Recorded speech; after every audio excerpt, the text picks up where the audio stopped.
And I think a huge mistake that a lot of people make is they go, how many videos are there on YouTube that say copy the rich, right? And I think that's one of the biggest mistakes people do.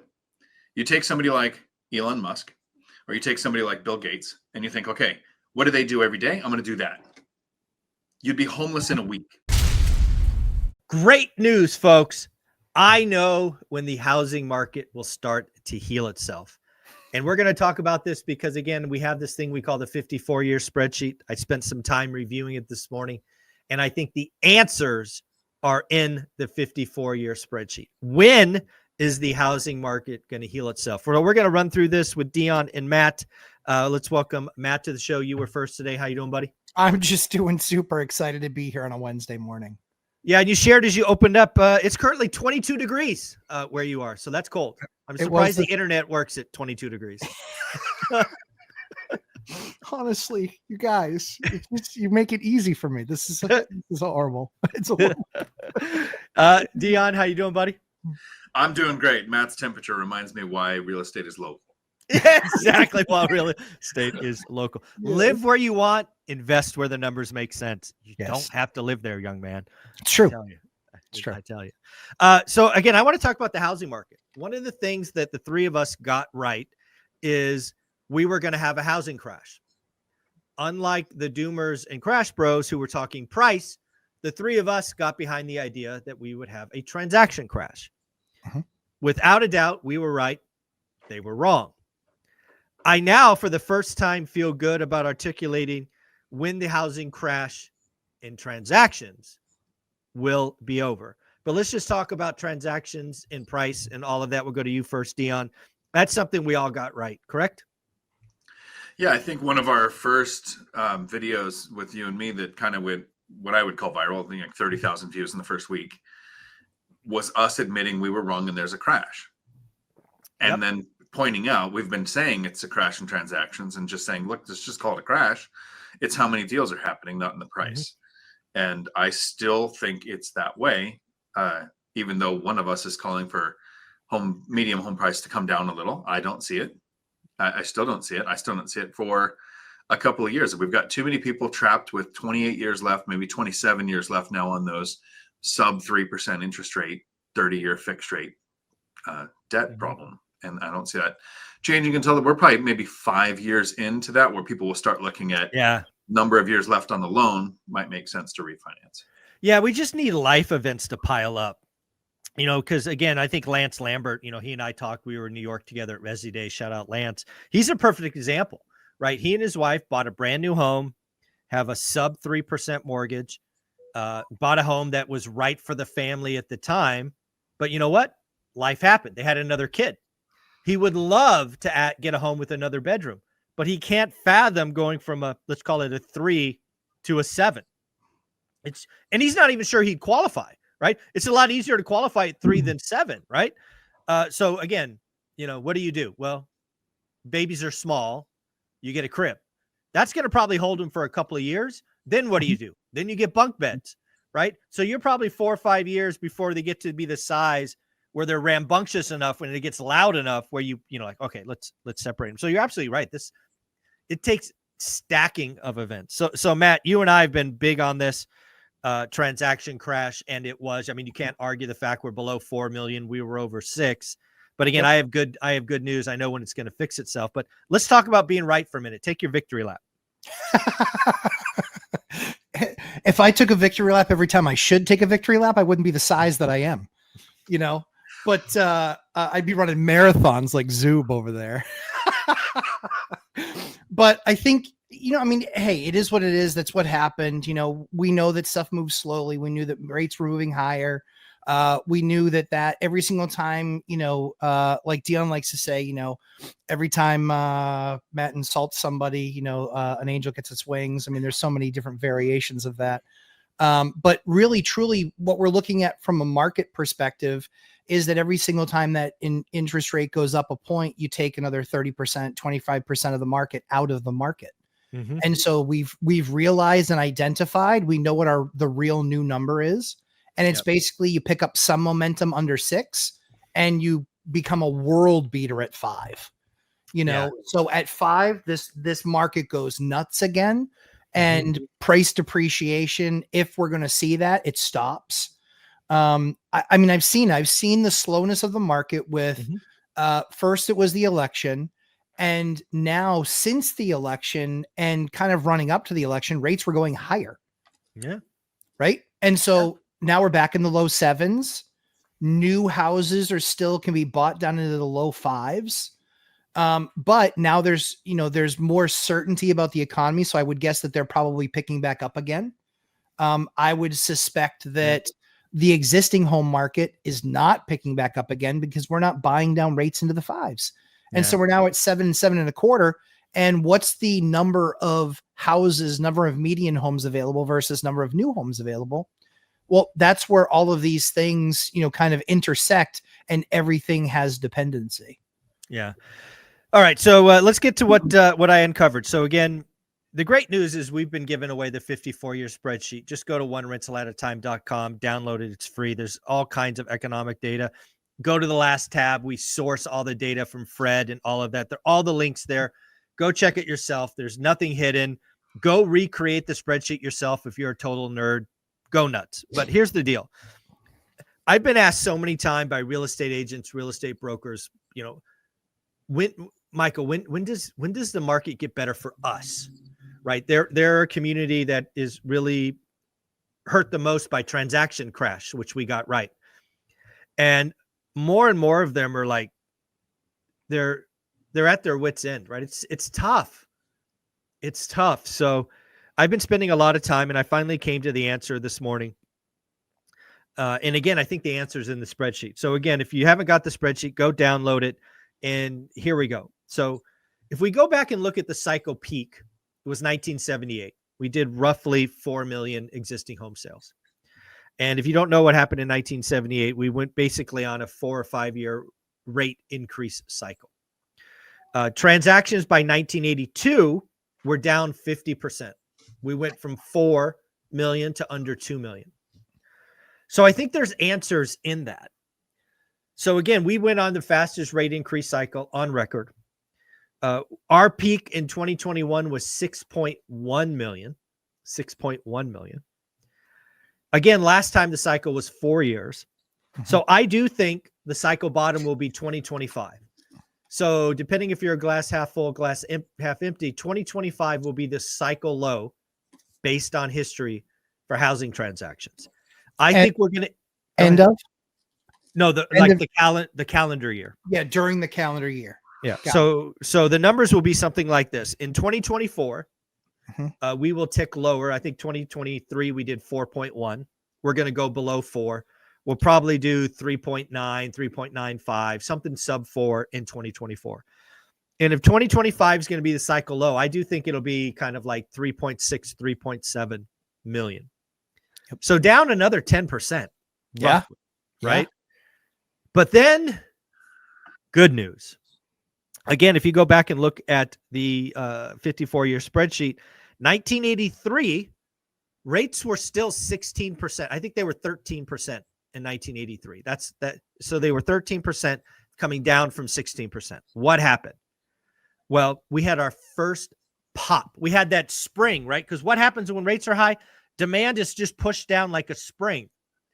Then you get that pop. To your point earlier, Matt, rates go from 7 to sub 6, and bam. Yeah. All of this demand comes back. Yep. Transactions went up 30% in one calendar year. Yeah. So my current call, guess, crystal ball, smoke signals, 2025, the last rough year, probably the roughest, but hopefully if you listen to this channel, you've been right-sizing your business. And then 2026, you're going to see a 25, 30, heck, 40% pop in transactions. So let's quantify that. We'll go from, say, 3.7 to 4.3. That'll be market moving. So that's what I'm thinking. What do you think, Matt? Yeah, I mean, I think that all of that can happen. I've already sent a letter to Trump requesting nicely that he not touch or do anything until at least January 1st and not message it to the market in hopes that I still might claim your dollar. Good luck. There's no chance. There's not enough time in the calendar. You are just wrong. Give it up. Mail it now. I will not give it up. But what I have done is to make myself feel better. We'll talk later about how I'm making $25,000 an hour now. Yeah. But that being said, I think you're right. I mean, the key, as always, is payment and interest rate. That's the key. It's the combination. Exactly. It's the combination of these things. We always tell people, I'll buy your house for $1 million if you give me a 1% rate for 30 years, or I'll buy it for $300,000 if you give me a 5% rate. Like, it's just math. So I think that you're right. I mean, that's what's so what you've outlined, if rates come down and we get into those fives, it's going to get the market moving again. The spring pops. Yes. Spring pops. The only caveat that I'll have to that is jobs. So if jobs all of a sudden start to get more wonky and we see a lackluster, Christmas season because people are already maxed out on their credit, if we see that, then that would be the only thing I think that can stop it. Yeah, I've got so much more to say there, but let's bring Dion into the equation. Yeah. Dion, what do you think of my logic? What do you think of the 54-year spreadsheet unlocking 2026 as the time the market heals? So in the short term, I think we're going to see data that makes it look like 2024 is worse than it is. I think the election pause is stronger than people anticipate. Yes. I had the course call last night, and there was a couple of guys that had units available, just rentals available, and it's not like selling a property or anything. And just no activity for 3 weeks. At the day after the election, didn't matter who won. It was the election's over. So ton of activity. One was rented within a couple of days. The other one's got a bunch of inquiries. So there was that pause going on. And I think the October data is going to make it look like transactions even went lower. For sure. No doubt. Because of the pause. Then a bunch of that's going to happen in November. So I think at the end of 2024, like January, it's going to look like there was that checkmark recovery. Mm-hmm. I think spring 2025 is going to be a lot of pent-up demand coming. It could. I just don't know where the supply would come from. So we're gonna have the same issue. Yeah, so this is kind of my thought process, tying together all of my economic data. Again, we put a lot out on the daily financial news. So what makes me think? So again, there's looking at history. There's the understanding that the future rhymes with the past. But how did I get there? Well, one of the things that I've said for a while is I expect rates to be higher for longer. And I think that's the anchor. That's what made me feel good about calling 2025 lower than 2024, because I really do think, guys, we might average 7% mortgage rates for 2025. And if we average, again, might go lower, might go higher, but average 7% for the year, I can't see transactions above 2024. Deanne, what do you think? What do you think? Am I crazy thinking we might have rates at 7 for the year? So in the 52-year spreadsheet, 50 coming up on 53, do you track population? No, I track transactions, account or right. So United States population 1978 compared to United States population 2024. Not there. If we went from 4 million in 78 to 4 million now, how much of a decrease in transactions is that if because I don't know the data. I'd have to look. Yeah, no, again, we could, again, I love tweaking. I could add population to that. Again, the Census Bureau has the data, so we could source it, make the link. Because you're right, because I think Lance Lambert actually said something at Resi Day talking about transactions, being at a cycle low. And then he added on top of that, if we adjust for population, to your point, it's a historic low. Yeah. Right. And that's like, because you think about it, I don't know what the numbers are, 30 million people more than 78, 50 million. I have no idea. Oh, it's a lot more than that. I'll do some Googling. Well, yeah, I mean, I wouldn't trust Kamala on this number, but she thinks 330 or 200 and something million people died. It's more like, I think it's like 350 or 360 now. And then it was in the twos. All right. So population of US in 1978. 222 million. All right. So yeah. Oh, So we got the same number. And then we'll say 2023. I think it's like 350, 360. Yeah, 330. Let's call it 335. So Yeah, what but was it? Biden So added 24 million. So yeah, so that's 120 million more people. A third. And what is that? 50 years, roughly? It's 45 years? basically a third more population to have the same transactions. Well, see, it's no. 50%. So let's be clear. So again, the transactions in 1978 were 4 million. The transactions were coming off in 2021 were 6.1 million. So that's not the same. Well, right, but I mean, we were talking 2023. All right. Right. Okay. So then 2023, we're now at 4. Okay. I see what you're saying. So I'm calling the cycle low. Okay. So last cycle's peak. I got you. I'm with you. Yes. Got it. The other piece That's accurate. Yeah. That is absolutely true. the other piece that you're going to want to put in there, because not enough people are talking about it. Insurance. It doesn't, the amount of money, if you go from 6% to 5%, that's still a feel good. Oh, you're talking about feelings. So a feel good number. They're feeling like it's good. And then they're going to get their insurance quote. And they're going to realize that because that doubled, they just lost a massive percentage of what that payment used to be. Like insurance is the hardest thing we negotiated this year by far was insurance. Yeah, and you do it different than most people. You get one blanket or portfolio. I'm not even sure what they call it. You put everything together and wrap it all up. And you also have the ability, given your size, to get a deductible that most people don't get. Correct. And we still saw 20%, 25% increases. Yeah, and mine was 30. And that was with having the ability, having the know-how, understanding how to construct these things, knowing all of that stuff, and I still got hit with 20 points. Yeah. Dion? And the biggest argument that I get anytime I talk about insurance is you get somebody in the comments who goes, well, in my state, we're only allowed to have insurance increase 5 or 10% a year. And I'm like, okay, just like rent control, then how many policies were canceled? Yeah, exactly. Exactly. New policy now that's 100% more, but it's not an increase because that's a new policy. And that's what happened with about, I don't know, 3 properties of me. So not quite half my portfolio. Yeah, right? No, it happened to me. I mean, I had plenty of properties because, again, I'm in California and it hit us hard. I had many properties that just refused to renew. Right? It wasn't technically a cancellation. It was a refuse to renewal. And I had all of those went up 50%. Do you guys have all of your stuff with one company? No. Or a majority with one company? No. Yeah. So I'm only this big. So yeah, a majority. Probably like 5 are with one company, 3 are with the other. Okay. Yeah. So I divide it resi and commercial. We have a company that does residential cheaper, meaningfully cheaper. So they get all the resi, and then there's they don't do any commercial. So we go commercial for somewhere else.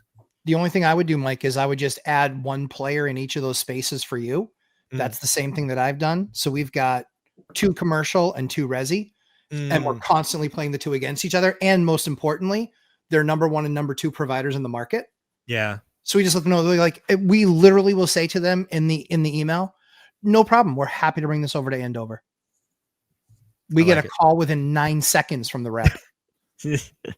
I like it. I will certainly look at that. So again, I think Dion, you brought up a very interesting point. We're going to do less housing transactions in 2024 than we did in 1978.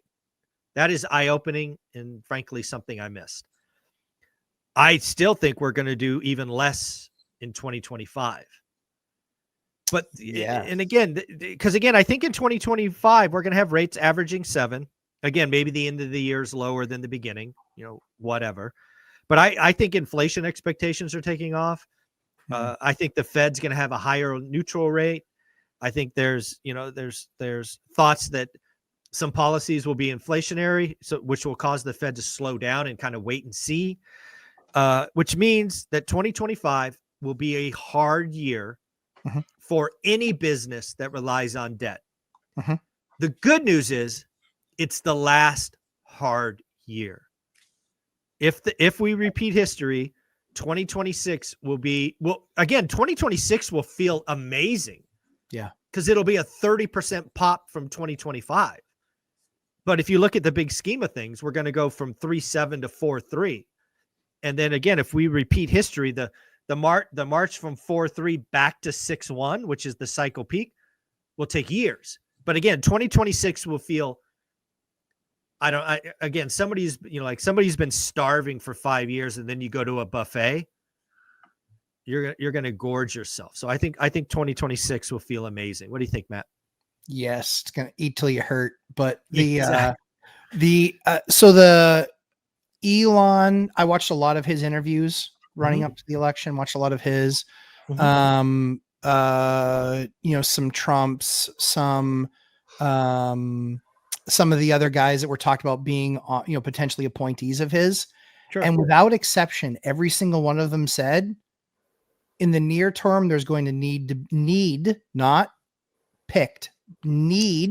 be some pain. Yeah. I think your call is probably right with that pain being, and Powell's not going to lose his job. No, he can't. No. I think Trump's going to let him take the fall. Yeah, he'll let it run out. He's gone in 26. Yeah. Exactly. So I think that all that has to happen for what you're saying is going to happen is nothing. Exactly. Just let it play out. And then the last thing I'll say before I go back to Dion is the buyer's market that I got right, that started like 8 or 10 weeks ago. If I'm right about rates through most, if not all of 2025, good news, folks. If you're an investor, you're a one rental at a time, do the work, buy box kind of person, you got a long time to take advantage of the situation, because motivated sellers will get increasingly easy to find. Dion? So there's something I've been harping on for 3 years now.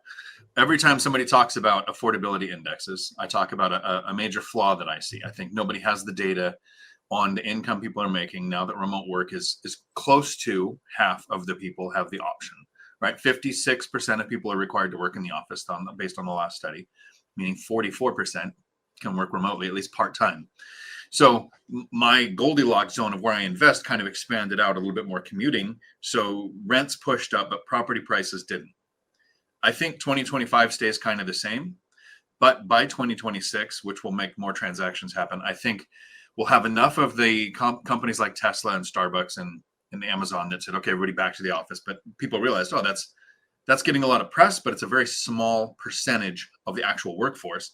Mm-hmm. So in 2026, I think those remote workers right now that don't want to buy, which is why rents have pushed up, but property values haven't, a little bit further out from cities. Mm-hmm. I think in 2026, they're going to settle down and go, I think I'm in a permanent work remote position. I think that's amazing. So, no, I love how you tie that together, because first and foremost, your first mover advantage, realizing, if you just moved your circle 30 minutes, led to an amazing deal, life-changing money for most people with your duplex. And I think you're right. I do think if you are working remotely and you get through 2025 and there's no mandate, you now realize it's quote unquote a permanent situation. I think that's a genius move. So, all right, folks, good news. 2025 will be the last hard year. It starts to get better in 2026. Let's transition to topic number 2. You heard it earlier. Matt was bragging about making $25,000 an hour. Earlier last month, we talked about Dion making $2,200 or whatever it was an hour. $37.50. Not that anybody's keeping track. Nope. But Matt's making $25,000 an hour. I hear one of the keys is opportunity zone, which we haven't talked in a while. But break it down for us. How the heck are you making $25,000 an hour? Yeah. So I think, obviously what you and Dion do, which is you're looking at your markets every day. You have MLS stuff set up. You have all the contacts that you built and your network being your net worth over time. All of those things matter. And then anytime that we can add a log to the fire, we try and do that. And so one of the things that I started looking at was what are all the big boys around me doing that I'm not doing? I always have something to learn. And so I'm watching and seeing what they're doing. So one of the things I talk a lot about in my course is go and sit in a council meeting, go and sit in a courtroom and see what goes on there. So you understand how your local politics work, because that's going to be the biggest impact to you. And so I was doing that, following my own advice, and heard about something called an opportunity zone. And I was like, oh, that's very interesting. That's new. What's that mean? Yeah, exactly. Opportunity. So I was like, I'm on it. So I'm watching it and I look and I find out that most cities have a map of opportunity zones. Now, some of those opportunity zones are opportunity zones because it looks like Beirut. Fine, don't want to be there.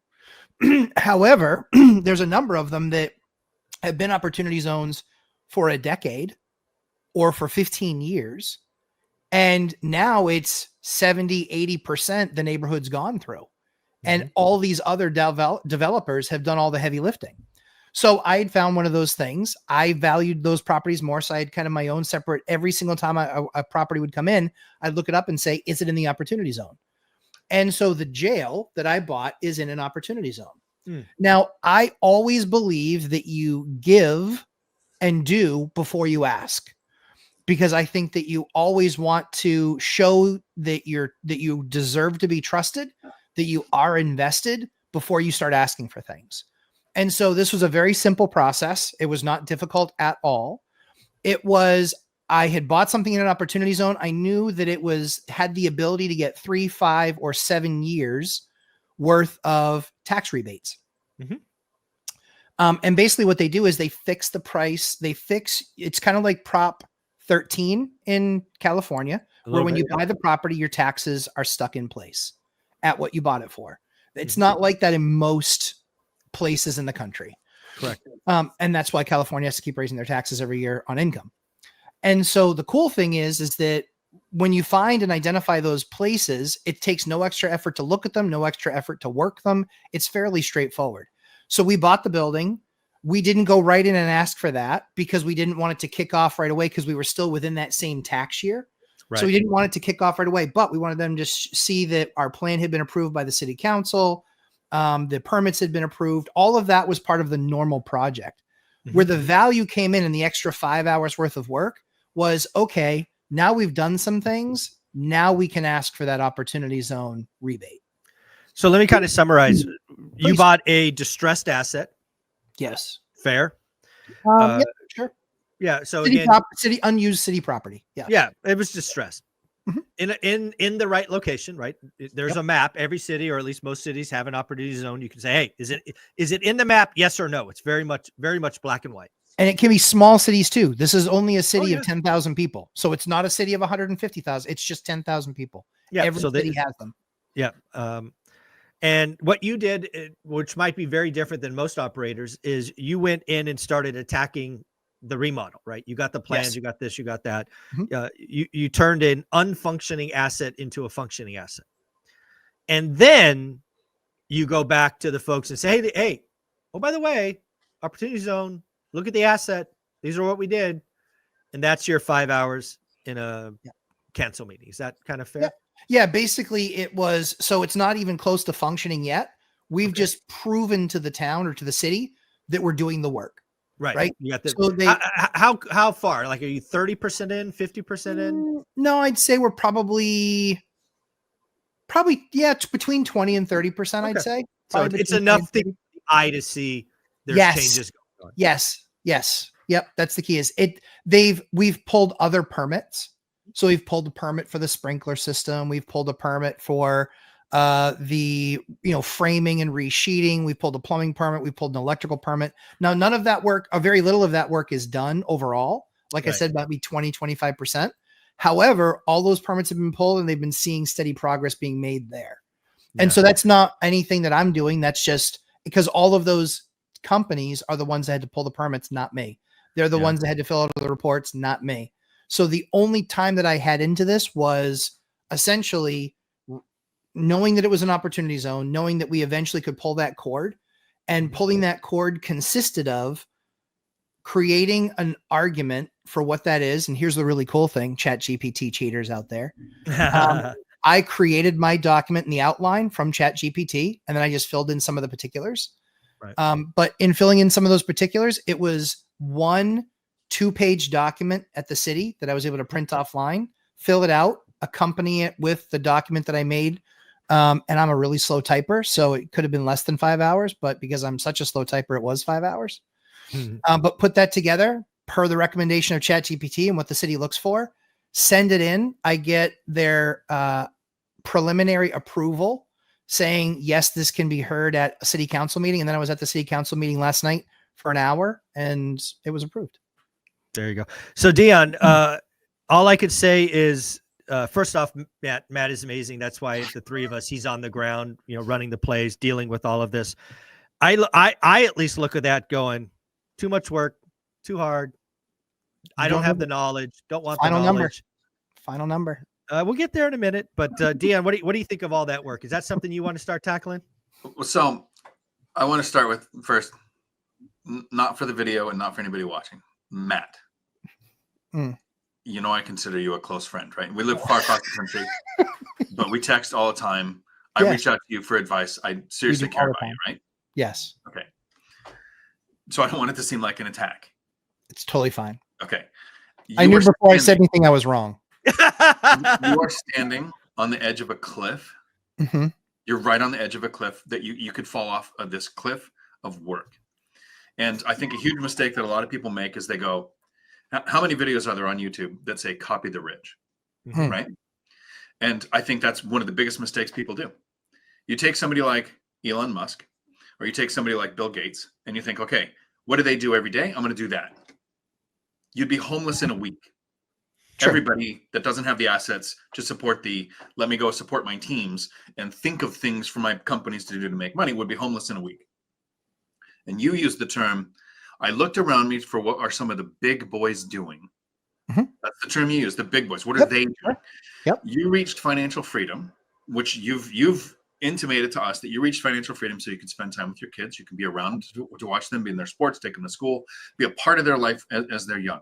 Mm-hmm. And you have the skill set and the ability and the mind to take on massive projects, to mm-hmm. understand opportunity zones, to see the next thing being an 180 build for the city that gets all kinds of federal money coming your way for this. You can see those projects because that's what the big boys are doing.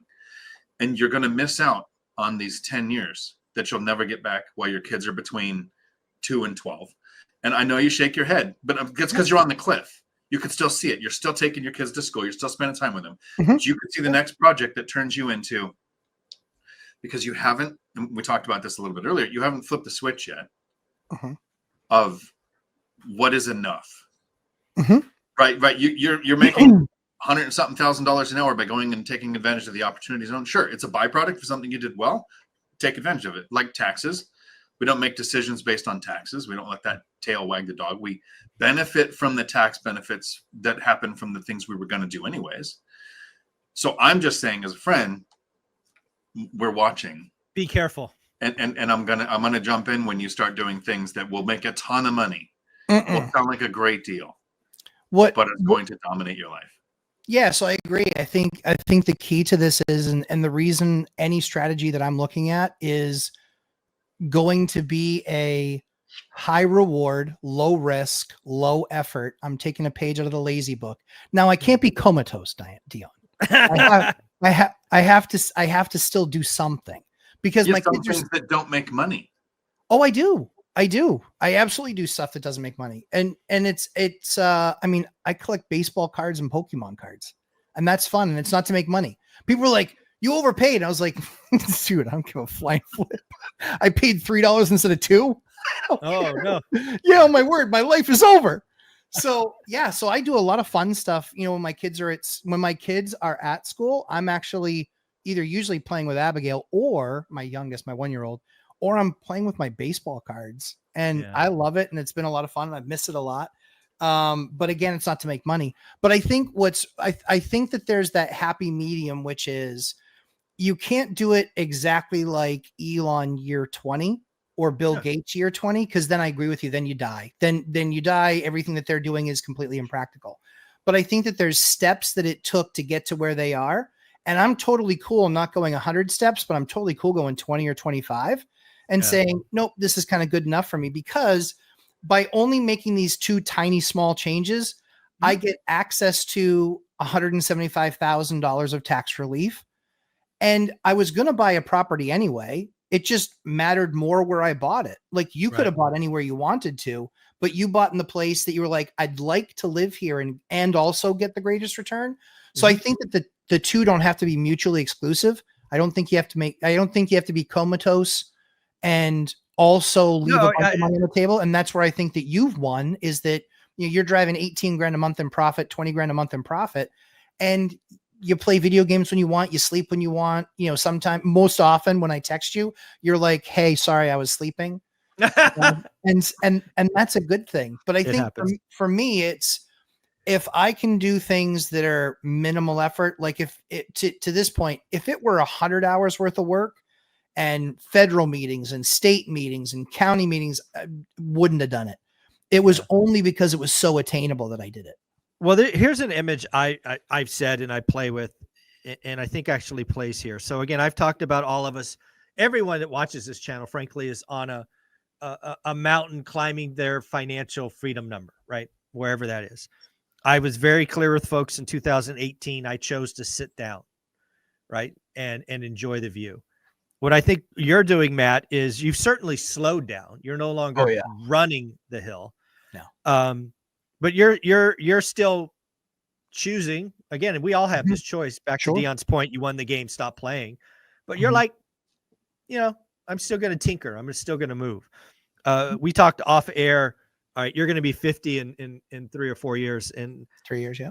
I think that, and that was certainly a magic number for me. I don't know why that was kind of like a one of those, because again, I've always thought life expectancy is 100 years. You get to 50, you're at the halfway mark. I've done a lot of traveling with people in the 80s. The last 20 years are tough. So it's like, hey, I've only got so much left. I don't know.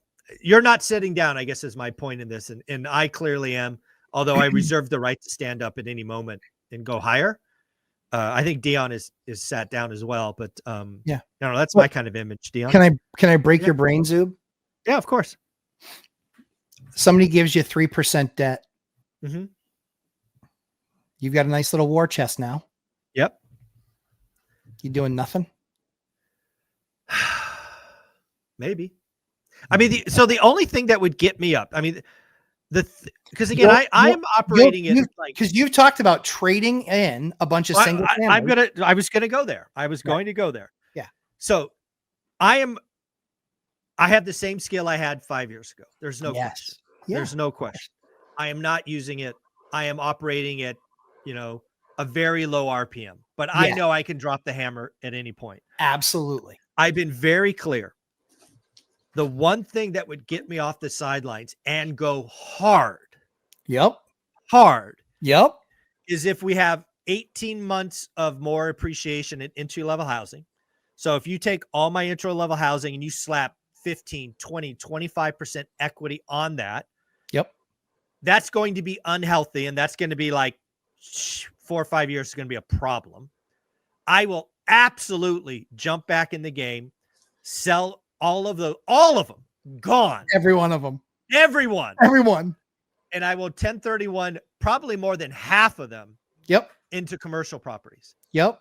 And I will execute that like I did last time in a 9 to 18 month window. You want to get my ass off the sidelines? Let me trade 30 homes and make it 300 apartments. So I will absolutely do that. So you do have a number and you will jump back in. There's a couple of dominoes that have to fall, but no, there's no question. I look forward to chastising you then too. if you're going to hand me somewhere between 10 and 15 million dollars, for a year of work, I'm going to take it. It's just probably going to happen. It will take, because that every asset that you buy, it's going to take you a year or two to kind of get through it, right? Of course. And then it's going to take you a year or two to get through, get rid of selling all that stuff. But my get through is not your get through. My get through is I get to talk to guys, I get to walk a couple of properties, but they're doing the work, right? All right. So. Sure. No, absolutely. But see, that's the thing, that's where I think the misnomer is that this was legitimately 5 hours. My flip house, I'm up to 12 and a half hours on. I love that you track that. I'm dying with the 12 and a half. I'm 12 and a half in, and bastards made me show up twice this week. Oh my gosh. Assholes. Like, you do realize I have a schedule to keep. I'm trying to beat Dion. They're like, what? I was like, long story. Never mind. Like 12 and a half, 13 hours. I haven't updated for my time tomorrow, because I know I got to be there, but I'm going to be like probably 13 hours. And so we'll see what those things are. So I think what our constant message for folks is, which is, don't believe just because you think it's difficult that it is difficult. All three of us have spent the last few years demystifying all the craziness that everyone says that it is. I'd never want to be a landlord. I know, because you like being broke. So we've spent years demystifying this, and I think that there's further demystification that needs to happen. Hopefully that's a word. Ninth grade dropout. But if it's not a word, it should be. And so I think that we all are spending more time demystifying these things, because I think a lot of people think, oh my word, a project that's going to be like 100 hours of my time. I don't know what I'm going to do. I don't know anything that I'm doing. I'm going to be completely sunk. And also, oh my word, I have no idea how to even navigate this tax process. This is crazy. Yeah. So full disclaimer, I had never done Opportunity Zone before. This was my first time. Yep. 5 hours. That's all I'm saying, is that I think that you do have a number. I think your number is going to be huge. And I think you're going to see it. And I think you're going to get it. And I think that in 2026, I think that Dion and I are going to have to be doing a lot of fill-in spots for you on your channel. I'm on them, bro. Because you're going to be a little bit more busy. Yeah, it could happen. So Dan, what do you think of that, to Matt's point? So I think there's a spectrum, right? Yeah, And, no kidding. and Matt, you're still on the in your mind, you're on the growth opportunity, what's going to work spectrum. Zuber, you've sat down on the mountain, but you have these metrics of if this, then this, I'll get back in the game or whatever. And Matt said, let me break your brain. If somebody offered you 3%, would you then go? And you were like, I'm not sure, because don't really need it. I'll take it a step further. If somebody offered me 0% money, yeah, I'd put it in an account. I'd make the interest that the bank's going to give me. I'm not out buying new properties, because all that is your yield, right? You give me 30% money. If I could find a deal that gets me a yield, I'd use it. Give me 0%, right? I'd use it. I'm not going to change and now all of a sudden go, because I can go get the 7. I can find deals right now at 7%, and I'm not hunting.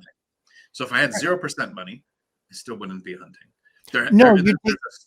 You take the 4.5. Yeah, you take the 4.5. The easy 4.5. Yeah. And the hard thing is when you're starting out, Matt makes the most sense. Oh, well, let's be clear. I can make the deal better. I could take advantage of this Opportunity Zone. I could do this with the taxes. It's all great. Yeah. So there's build mode or grind mode and chill mode. It's just different. There's a variant in between. I really do think there's 3 steps. I really think that there's that all in 100% first 5 to 10, first 5 years, which is awful and sucks and is horrible. But then there's the next 5 to 15 where you're kind of like where Dion is right now, where it's like, oh, hey now. This is kind of working. What are you doing over there? And that's pretty cool. But then I think, so he reached that phase faster than most people do because it was good enough for him. And that's where people get to then right size it and say, okay, I can spend the next, because I think, Dion, you were saying it, maybe year 8 or 9 for you? At year 8, I could. Year 8, financially free. Right. So really at 8, kind of early, but it's kind of in 5-year increments. First 5 completely, totally suck. Next 5, you could be Dion at the end of those 5. And the next 5, then it's like, okay, do you want to be bigger, have more, do more? Yes, you can do that too. So that's where everybody gets to right size, because maybe after 8, you're good. Maybe the markets, because the other challenging thing too is it all matters when you start. Yeah. Right. Like if you started in 2012 when Dion, or 2012 when Dion started, kind of right around that time frame, like you were a master at picking the market to sell. He was the master at picking the market of when to start. Yeah. Like that's the perfect time to start. Even if when you're talking amongst real estate people, that was the best time to start. Like I wish I'd started then and didn't have all the dross and garbage from the previous 8 years, 9 years that quite frankly kept my boat grounded for a long time. And so the challenge all is where you start. And if you're starting now, what do the next 10 years, and no one knows, what do the next 10 years look like? Are they going to be explosive growth? Are they going to be some right sizing? Are they going to be some pain? How long is the pain? All of those things. So you can't really, it's time in the market, not timing the market. Yep. And then you hope that your next decade looks more like an upside than a downside. Because, you turned the down market, Mike, into a massive upside. I didn't. I couldn't, Yeah. Yeah. Well, let's switch gears. We got a few minutes left. I want to go through a list that Manoj Mindset put together. I found it on X. He summarized what are millionaires doing? And this was a combination with Lewis Howes, which I really like how he does his podcast. Shout out Lewis Howes, and George Kamal from Dave Ramsey fame. So again, there are 5 things that came from this summary. I'm going to go through the 5. I'll go through the 5 first, and then I'll let you guys kind of pick on the 5. And hey, do we have others? So here are the 5 according to Manoj Mindset. Number 1, live on less than you make. Number 2, delayed gratification. Number 3, they drive 4-year-old used cars. Number 4, 97% believe they control their own destiny. And number 5, they make a plan, they get on budget. So let's talk about the first 5 first and see if there's anything we would add to that. We'll go to you first, Matt. I don't think you've heard this list before. What do you think of the 5? I really like it. I think that what they all, excuse me, what they all speak to is, failing to plan is planning to fail. Mm-hmm. And that the best thing that you can do is have the lowest nut possible, the Correct. lowest, expense number possible. So you can then have more flexibility in your plan. That's what those that's what those topics speak to me, and largely how all of us got successful. Yeah, no doubt. No doubt. Dion, how'd that first, that 5 hit you? So a lot of them are, it's that thing where it's really hard to remember what it's like not to know something. Right. Yeah. Right. We say often, if we had to start over, we have the confidence to know not only is it possible, but we're going to do it. Yeah. We know it worked. We know it didn't work.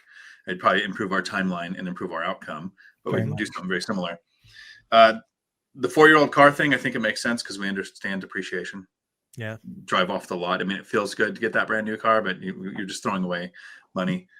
The 97% believe they control their destination. I'm surprised that's not 100. Yeah. Right. Because I think we all have people in our lives where you just look at them and you go, life happens to you, doesn't it? Yeah. I got to tell you, that was the one that hit me the hardest. I mean, because I know a lot of people that just think that like give up their lives to like the universe. It's like, you don't take any personal accountability, or it drives me crazy. Let me know how your universe delivers your sandwich tomorrow morning. Crazy. The life happens to me people tend to be, having worked in law enforcement, it tends to be the people who can justify the criminal thing they did. I had to steal the catalytic converters because I've got a family to feed. If I don't get the money, they don't eat. Right now, eating's important. I can see the correlation, but the choices that made you be so broke you had to steal to get the food is the destiny that you didn't think you controlled. And that's just, and work related, but I've got people I call personal friends who we can never talk money. Yeah. Because everything is luck. Everything is the system. Nothing is on them. And it's, and you should get it in the comments too. It's really hard to make a comment response going, you realize we live in the same world. Yeah, exactly. I ended up where I'm at, and you ended up where you're going, based on choices. Yeah. So I'm gonna let you guys think about this. I want to ask you to add your personal 6th. Right. So we got the 5 from Lewis Howes and George Kamal. I'll give you my first one to buy you some time. My first one is, and it's really back to my 3 steps, right? And number 2 is you got to become a lead at something. What do I mean by that in this context? All the millionaires that I know, all of them, I guess I shouldn't say all, but all that I can think of right now, they became millionaires by doing one thing really, really well. They were myopically focused on building a business, on real estate, on something. And it wasn't until they got to wherever they wanted to that they quote unquote diversified, right? They branched out. There is so many people that are broke trying to get 7 streams of income and divide up their dollar and put it in, let's dollar cost average in 7 different things. No, the millionaires, they do it usually one way. So that's the little cherry on top that I would add. Matt, you got one that you would add? Yeah, bet on yourself. Oh, And that's with everything. That's with how you invest your time, how you invest your money. You know, what's really funny is I am a course converted guy. I never took courses. Mhm. I just consumed what I could for free, and that was good enough. If I had it to do all over again, I'd have paid for courses when I was starting. yeah.